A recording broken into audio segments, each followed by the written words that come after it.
Сейчас я должен передать слово Марианне Ниирланд Солейм, которая на английском языке прочитает нам важную лекцию о том, как они восстанавливают и хранят память о советских военнопленных, которых было многие-многие тысячи в Норвегии. Лекция будет идти на английском языке, переводить буду я, поэтому наберитесь терпения, все будет очень интересно, но сначала идет небольшой фрагмент на английском, потом идет фрагмент на русском. Hello, Marianne. Hello. Do you hear me? Yeah. So, I think we can start. Итак, лекция называется «Советские пленники войны», «Советские военнопленные в Норвегии в 1941-1945 году. Судьба, обращение с ними и забытая память». Okay, go on. Yeah. Around 100,000 Soviet prisoners of war were sent to Norway during 1941 to 1945. This was mainly soldiers from the Red Army, but it was also some civilian prisoners sent to Norway. Всего около 100 тысяч военнопленных находилось, из Советского Союза находилось в Норвегии. В основном, конечно, это были бойцы Красной Армии, но достаточно много было и гражданских лиц. The plan was that Hitler wanted to build up the so-called Festung Norwegen with different fortresses along the coast with the help of the prisoners as workers. В основном они работали на сооружении так называемой линии, оборонительной линии, которая шла вдоль линии, морской линии Норвегии, очень длинной, очень сложной. Система укреплений называлась Festung Norwegen, и она должна была мешать войскам союзников высадиться в Норвегии. Okay? This was a part also of Hitler's afraid of the Allied trying to attack Norway during the war, and that's why he built up this Festung Norwegen. Okay, I also explained this. Going on. And the prisoners was so-called slave laborers. We see in the material that some of the camps had quite high death rate, and other camps there were better conditions for the prisoners. But mainly this was prisoners who received a quite hard treatment in Norway. Всего существовало порядка 2 видов лагерей военнопленных. Как правило, те, которые работали, так называемых slave laborers, это можно перевести как рабская работа, в них уровень смерти был гораздо более высоким, чем во втором виде лагерей, где отношение было лучше, содержание было лучше. Но те, которые находились, соответственно, в лагерях первого типа, в них уровень смертности среди военнослужащих был очень высоким. Okay?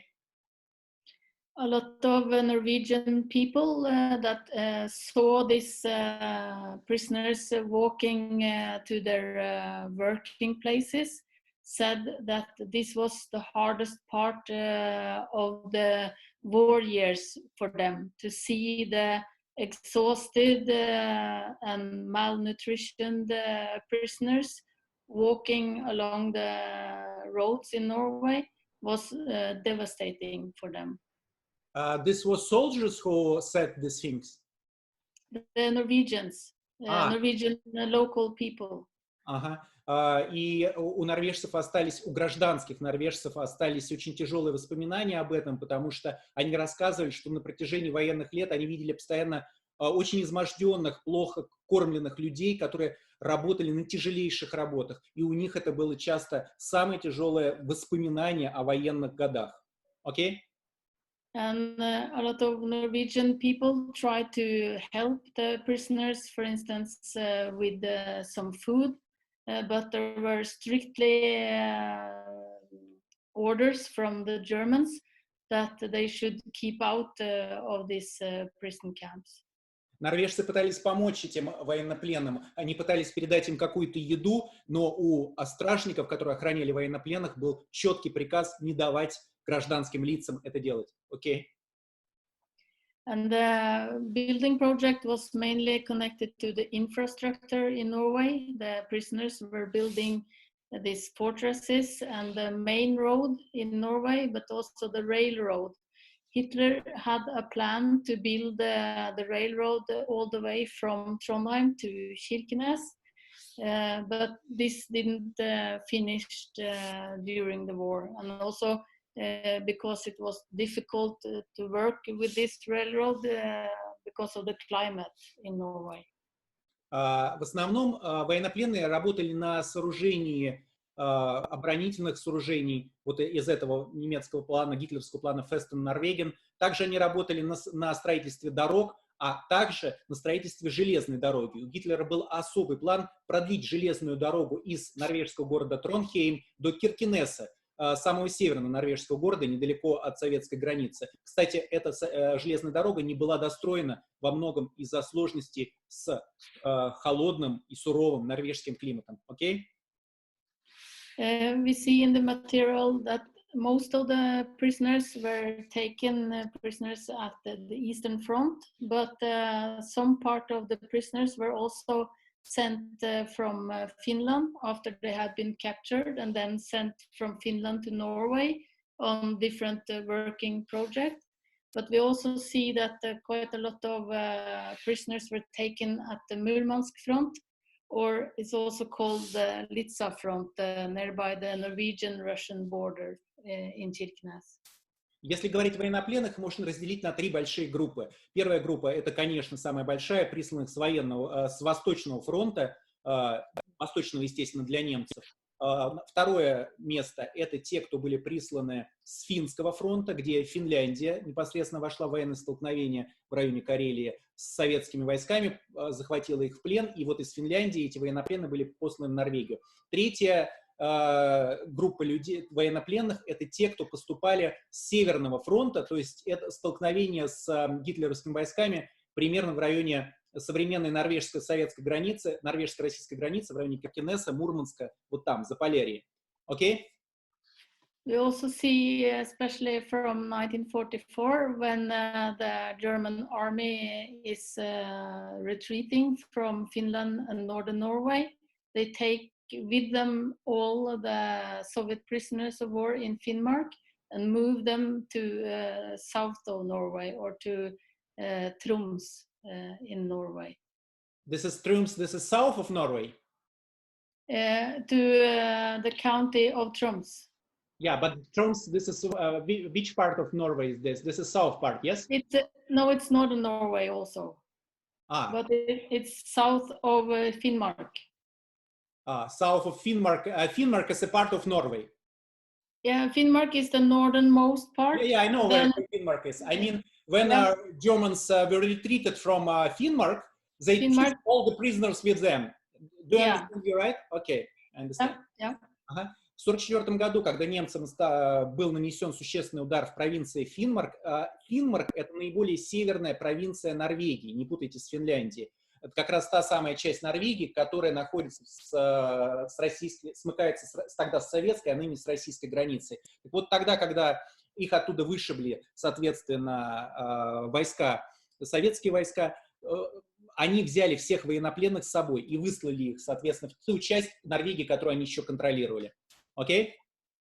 And we see, especially during this retreat, a lot of the prisoners were treated very bad in the new camps, and some of the Germans were deliberately trying to kill some of the prisoners in this area.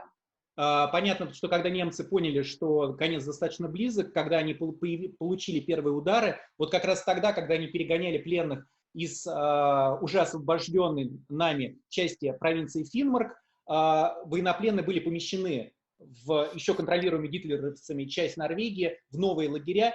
Их содержание резко ухудшилось, и были очень частые случаи, когда немцы уже не просто использовали, а пытались убить военнопленных, потому что они увидели, что угроза от советской армии совершенно реальна, и, естественно, отыгрывались на военнопленных. Окей. And about 84,000 Soviet when the prisoners were set free, about 84,000 were repatriated in 1945.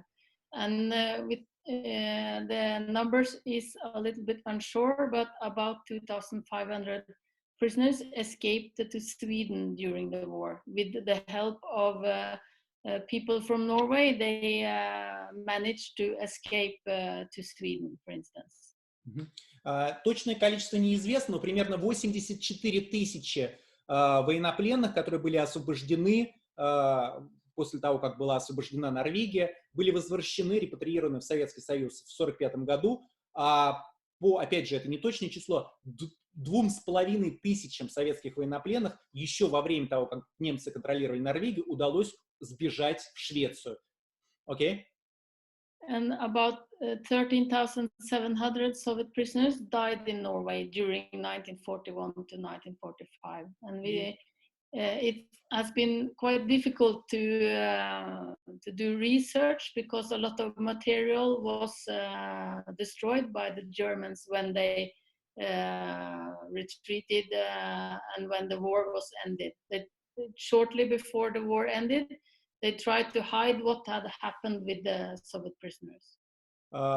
Точное число, к сожалению, сколько человек погибло из советских военнопленных в Норвегии, нельзя сказать, потому что немцы уничтожили очень многие архивы, которые касаются их отношения и работе лагерей для военнопленных в Норвегии. Но примерно 13 700 советских военнопленных навсегда осталось в Норвегии, они умерли, погибли с 41 по 44 год. Окей? And this map shows the area where the campus was placed. Mainly part of the camps was placed in northern part of Norway. В основном, вот посмотрите на эту карту, вы видите, что большинство лагерей военнопленных сосредоточено в северной части Норвегии. Это черные точки, окей? It's a little bit difficult to see, but there was 5 different stalags, the so-called main camps, one in Kirkenes, one in Alta that was moved to Beisfjord nearby Narvik, and then in Oppdal and Lillehammer. And this was main camps with several thousand Soviet prisoners. You have told 5 camps, but I see only 4. Do you understand you're right? It's because Alta and Beisfjord is 2 different camps, but in 1944 it merges into one camp. They were moved, united, yes? Yeah, in 1944. Значит, посмотрите на эту карту, вы увидите, что основные лагеря в северной части. В основном было 5 крупных шталагов, лагерей для военнопленных. 322 в Киркенесе, 330 Альта Байсфьорд. Этот лагерь изначально был 2 разных лагеря, которые в 1944 году, эти 2 лагеря были объединены в один. Поэтому я сейчас скажу, всего, как я сказал, их 5, но на самом деле, если вы посмотрите, номеров 4. Следующий лагерь 380-й, Обдал Древья. Древья, do I pronounce right? Yeah. Yeah. И последний в Лилихаммере, известном по Олимпиаде, 303-й шталаг там находился. Окей? And there was about 500 camps with Soviet prisoners of war, and it's mainly the Wehrmacht, the High Command OKW, who is responsible of these camps. But we also have the so-called working battalions. That was a cooperation between Wehrmacht and the so-called Organisation Tot, who had different working project in this area in Norway. But what is connection between stalags and camps? I see 5 stalags and 500 camps. So one stalag having something about 100. The stalag is the main camp, and then they send prisoners from this main camp and out to the smaller camp. The 500 camps. На самом деле, let me translate. На самом деле шталаг объединяет примерно около сотни различных маленьких лагерей, в котором могло быть от нескольких сотен до нескольких десятков человек. То есть шталаг — это такой конгломерат лагерей. Я их перечислил в предыдущем переводе. Значит, эти 5 шталагов отвечали за 500 лагерей различной численности военнопленных, которые располагались по всей Норвегии. Кроме того, были и так называемые рабочие батальоны, за которые отвечал вермахт и местная коллаборационистская организация ТОТ, она называлась. Эти рабочие батальоны отличались тем, что они находились как бы все время в движении, выполняя какую-либо работу. And do I understand right that working battalions were moving? They were not just on one place. They were like building the roads or building the railroads. So what's the difference between working battalions and camp?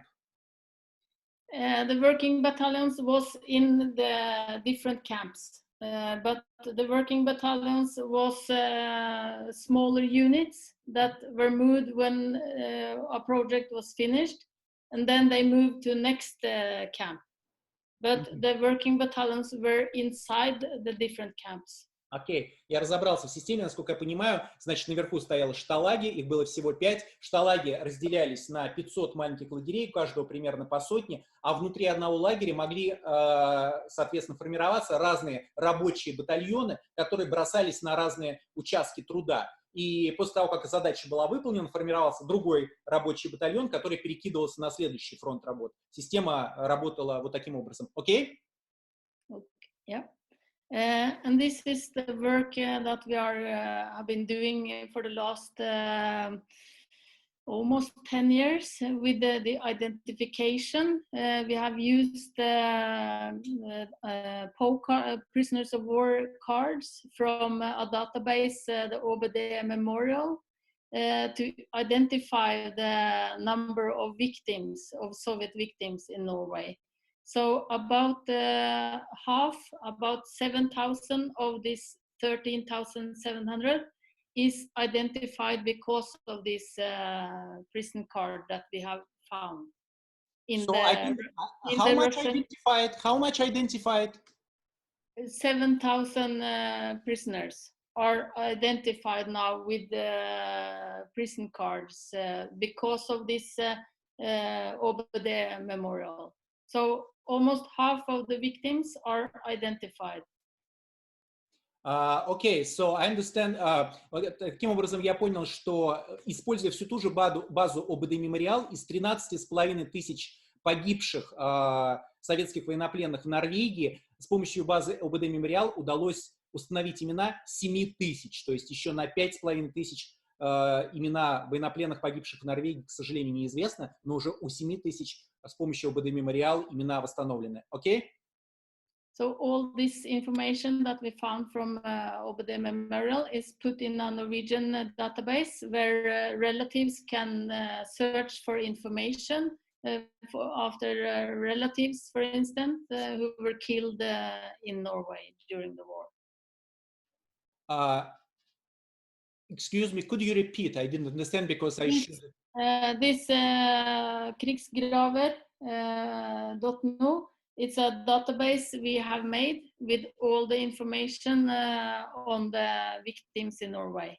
So people can search for information about their relatives. Yeah, okay, this is database krigsgraver.no, yeah?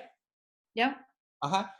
Соответственно, в Норвегии удалось сделать базу по советским военным могилам, то есть могилам тех самых 13,5 тысяч людей, которые навсегда остались в норвежской земле. Она здесь указана, вы можете увидеть, krigsgraver.no, krigsgraver на норвежском языке, это даже я понимаю, военные могилы, .no для Норвегии, /nb. Это база советских военных захоронений в Норвегии. Окей? And it has given us a lot of information. For instance, as this prison card shows, it's a prisoner shot during attempted escape in 1943 from Engeløy in northern Norway. And we are given a lot of information on the victims, and where they were shot and where they were buried during the war. But we also see that it's very important for relatives, as for instance grandchildren, to know where the prisoner had been in camp and where he is buried. But I understand that this is Dmitriev card. This is the man who was shot during attempted escape in 1943. Yes? Yeah, yeah. Ага, ну, собственно, вот та карточка, которая сейчас непосредственно показана, на ней написано, что этот военнопленный был застрелен в местечке с непроизносимым норвежским названием Энгелой во время попытки побега в 1943 году.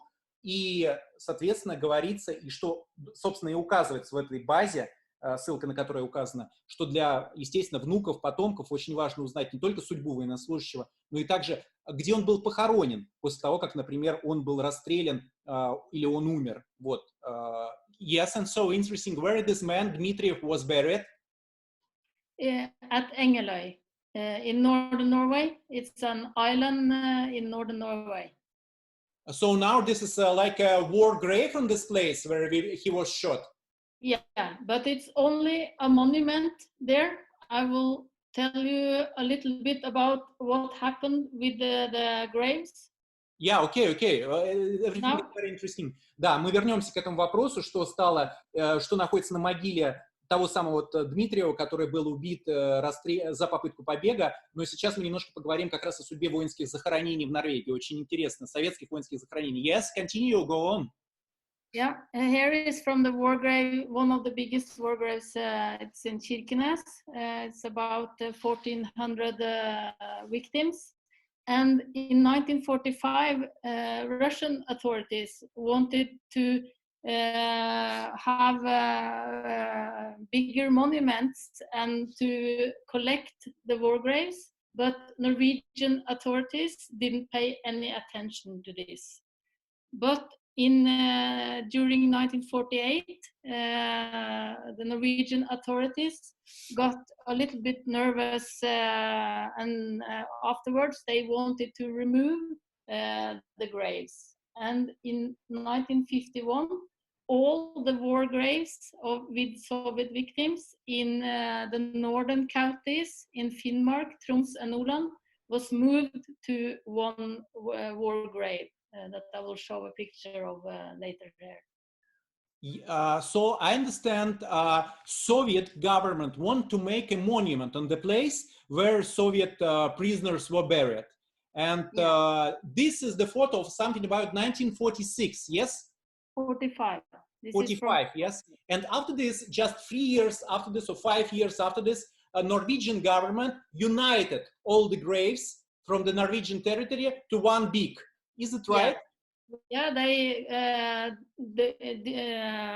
removed all the graves and collected the remnants and placed it at a place called Kjøtta at Sandnessjøen.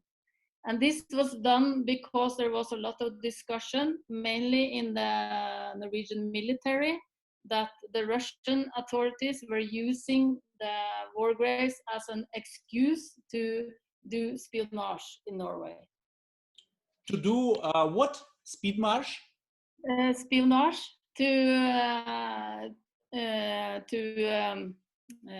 collect information on military installations. For spying, yeah, I understand. Yeah, spying. В 45-46 году на крупнейших захоронениях, военных захоронениях в Норвегии советское военное начальство, собственно, в 1945 году соорудило вот такой памятник. Но, как мы знаем, норвежцы достаточно быстро стали членами Западного военного альянса, хотя, по-моему, НАТО тогда еще не было. И, в общем-то, норвежские военные очень серьезно нервировали по поводу того, что советское руководство будет использовать посещение воинских захоронений для сбора шпионской информации. Поэтому в течение 5 лет после войны все крупные захоронения советских военнопленных были вскрыты, и все остатки перенесены на одно место, как на мемориал, такое своеобразное поле славы. Okay, go on. So today there is no crosses left, and the monument is removed. And all the war graves were removed and placed here at the Kjøtta, the Russian war grave at the Kjøtta, the main war grave. About 8,000 graves were moved to this place. What's the name of this new place where now 8,000 dead bodies is under the ground? It's called Kjøtta.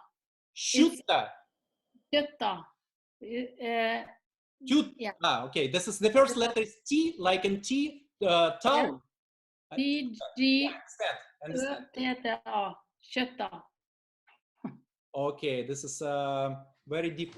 Ah, yeah, Tuta. Yeah, understand. This is island. This is island, no? This is. No, it's not an island. It's on a place outside Sandnessjøen in northern Norway. Ага. It's along the coast. It's very nearby the Norwegian coast.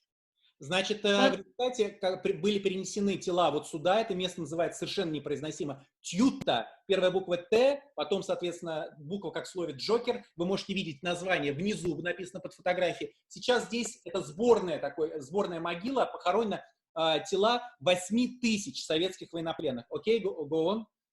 And at this point in 1951, they only got the names on about 800 of these 8,000 victims. But today we have all the names, and the names are today placed along the graveyard here to show the names. So only 500 from the 5,000, yes? 800 from the 8,000 was identified in 1951. В 1951 году только 800 человек, имена 800 человек из этих военнопленных было известно из общего количества 8000 похороненных людей. Окей, go on. But now today, and because of this database, we know much more, and we have the name of about 7,000 victims. 7,000 from 8,000. This is not bad. Yeah. И теперь, благодаря базе ОБД Мемориал, известны уже имена 7000 захороненных как раз в этом на этом поле славы в Тьюта из 8000. Представляете разницу с 1951 года? Тогда было известно 800 человек из 8000, а сейчас 7000 из 8000. И это все благодаря базе ОБД Мемориал. Окей? This has been a very difficult topic also to work with, because of this, the removal of the graves were called Operation Asphalt, and during this Operation Asphalt, the Norwegian authorities destroyed a lot of monuments. So this is one of the monuments at the mountain called the Saltfjellet, and this monument is still lying like this. But I understand that, for example, this monument is not on the grave because all graves were moved to Tjota. Both the graves were removed, and the monuments on several graveyards were destroyed like this. Okay, so no deaf people under this destroying now, yes? No bones. No, they are removed. And also because I think it's important to teach about the memory of these prisoners, because such places as this, you get no information of the camps and the victims or anything at Saltfjellet. Смотрите, вот очень важно, что когда перенесли эти могилы в Тьету, как раз памятники, те самые памятники конца 40-х годов, их уничтожили. Они были разрушены, причем их там разрушили. It was intentionally made, or it just a question because they were very old and No, it was destroyed with dynamite from Norwegian military during the operation with the removal of the graves. Нет, они были снесены специально, с помощью динамита взорвали эти памятники норвежскими военными, то есть могилы, после того, как могила была перенесена, памятники советским военнопленным были намеренно взорваны в конце 40-х, в 1951 году. Окей, go on. So I think it's very important to tell about this history, and also to show these memories. And also to tell the Norwegian authorities that they have to do something to show and to at least put up some small sign with what kind of place this has been during the war and about the victims. Но Марианна думает, соответственно, что все равно на этом месте необходимо восстанавливать мемориалы, потому что когда были взорваны эти памятники, когда нету никакого обозначающего знака на месте того места, где были хотя бы эти могилы, стерлась и память об этих лагерях, где содержались советские военнопленные. Поэтому необходимо ставить памятные знаки. And, okay? So that's all. Yeah, but now I know that is this nobody made a new monument on this place? I mean, on place of destructed. Not here. This monument is still lying like this. It's still distracted, yes? Yeah, yeah. Okay, so now this is just a target, what we should make, what some organization in Norway and Russia should make to mark this place where were camps. Do you understand you're right? Because this is really... Yeah. Так что проблема остается. В настоящий момент и этот памятник, который стоял на месте кладбища советских военнопленных, пусть и перенесенного в 1951 году, по-прежнему находится в таком состоянии, и место, где находился такой вот лагерь военнопленных, ничем не обозначен. Okay, thank you very much. It was really interesting and a lot of new information for me, Marianna. Thank you for your job. Thank you for supporting the memory of Soviet prisoners and Soviet soldiers. Thank you very much. Thank you. Bye. Okay. Bye. Это была Марианна Ниирланд из Арктического университета Норвегии, профессор университета Тромсё, город в Норвегии, соответственно, который как раз занимается очень важной темой советских военнопленных. Действительно, очень важно